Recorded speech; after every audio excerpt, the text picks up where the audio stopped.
Assalamualaikum warahmatullahi wabarakatuh. Perkenalkan, nama saya Bayu Tegar Saputra dari 12 Bisnis Daring Pemasaran 1. Di sini saya akan menjelaskan beberapa materi tentang pelajaran bisnis retail, yaitu tugas administrasi gudang. Mohon ya disimak. Pengertian administrasi gudang. Pengertian administrasi gudang adalah orang yang mengurus data di dalam gudang, seperti ada produk masuk dan keluar, sisa stok gudang, dan mencatat permintaan barang dari luar. Dan selanjutnya ada tugas administrasi gudang yang terdiri dari yang pertama itu ada menerima serta memproses permintaan pesanan dari pasokan gudang.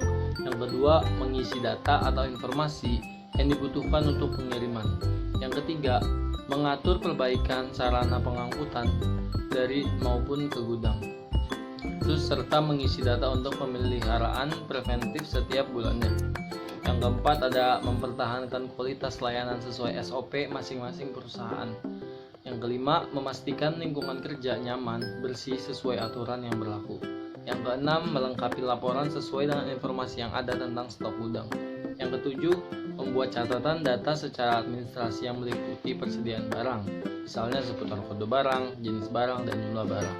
Yang kedelapan ada merapikan setiap barang yang ada di gudang sesuai kelompoknya masing-masing. Yang penting harus rapi dan teratur. Yang kesembilan ada memproses dan mempersiapkan barang sesuai dengan surat jalan yang diberikan. Terus yang ke-10 ada melakukan perhitungan fisik setiap hari secara manual.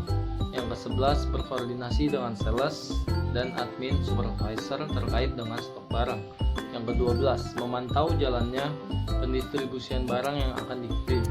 Dan yang terakhir ke-13 yaitu merawat dan menjaga armada ekspedisi. Yang selanjutnya kewajiban administrasi gudang. Yang pertama itu kita melakukan controlling serta bertanggung jawab atas penyimpanan barang dari resiko kehilangan, pencurian, kerusakan atau kebakaran.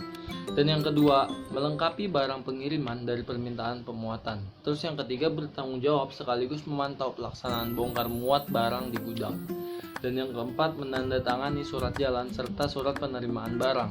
Dan yang terakhir, yang kelima, bertanggung jawab atas kerapian dan kebersihan lingkungan area dalam gudang. Dan yang terakhir, bertanggung jawab atas deadline laporan gudang.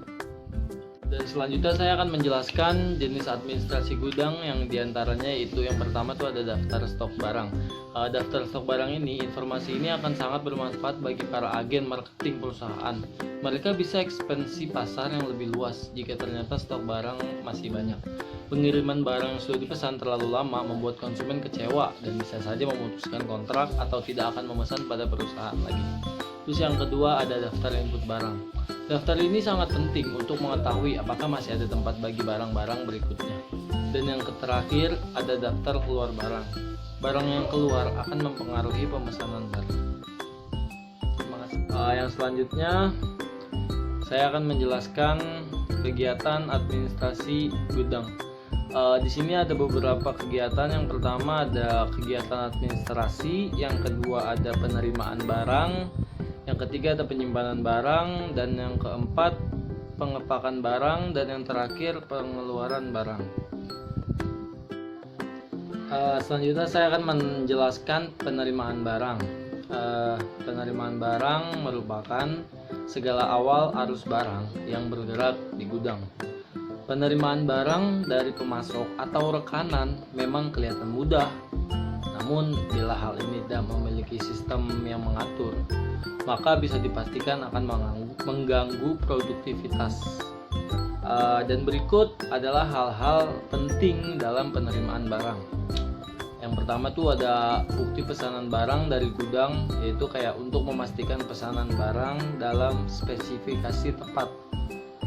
Dan kedua, bukti tanda barang diterima, yaitu untuk penagihan. Yang ketiga, cek bukti pemesanan dengan fisik barang.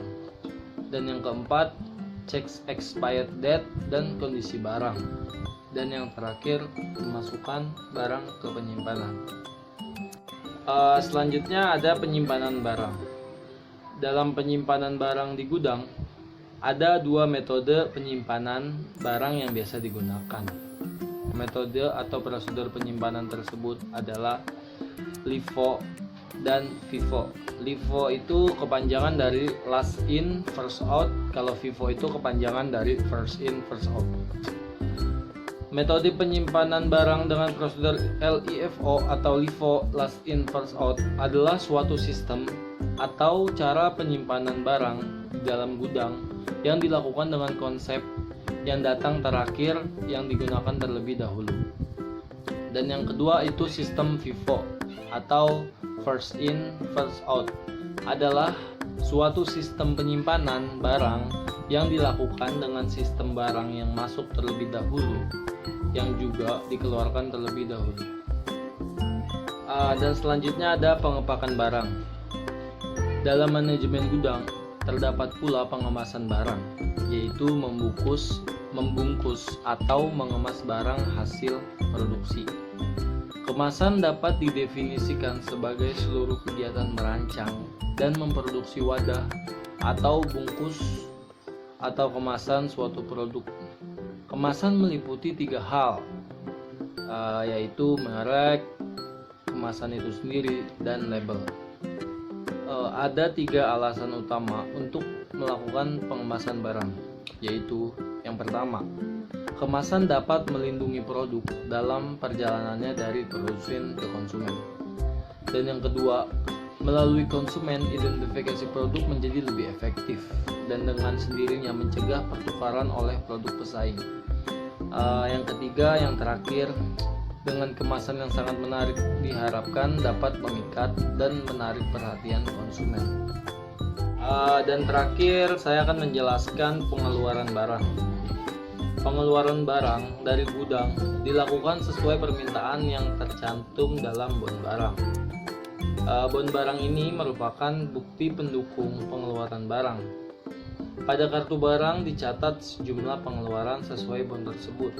Untuk setiap barang yang dikeluarkan diberikan bukti pengantar barang keluar yang harus ditandatangani oleh kepala gudang sebagai pihak yang mengeluarkan, dan satu lagi ditandatangani oleh penerima. Bukti pengantar keluar asli diberikan kepada penerima barang dan salinannya sebagai arsip untuk perusahaan. Selanjutnya ada pencatatan barang secara manual. Pencatatan barang secara manual ini terdapat 2, antara lain yang pertama itu ada sistem pencatatan terus-menerus atau perpetual system, dan yang kedua itu ada sistem pencatatan secara periodik atau periodic system. Yang pertama tuh sistem pencatatan terus-menerus atau perpetual system. Dalam sistem pencatatan terus-menerus atau disebut juga dengan sistem buku, pencatatan persediaan barang dilaksanakan secara kontinu atau terus-menerus. Untuk tiap-tiap jenis barang dibuatkan perkiraan atau rekening ataupun kartu buku tersendiri. Bertambahnya suatu barang akan dicatat di sebelah debit dan berkurangnya suatu barang akan dicatat di sebelah kredit pada setiap saat terjadi transaksi. Saldo dari perkiraan akan dicocokkan dengan persediaan barang yang sebelumnya ada. Dan yang kedua itu ada sistem percatatan secara periodik atau periodic system. Pada setiap terjadi transaksi penjualan, maka hanya penerimaan dari penjualan tersebutlah yang dicatat. Pada kasus ini tidak dibuat jurnal untuk mengkreditkan atau mengurangi perkiraan atau rekening persediaan ataupun perkiraan pembelian senilai harga pokok barang yang dijual tersebut. Nah, oleh sebab itu, harga pokok penjualan ditetapkan berdasarkan pada daftar perincian persediaan barang yang ada atau disebut persediaan fisik. Dengan begitu, persediaan pada akhir periode akuntansi dilaksanakan dengan cara menginventarisir ataupun menghitung persediaan secara fisik.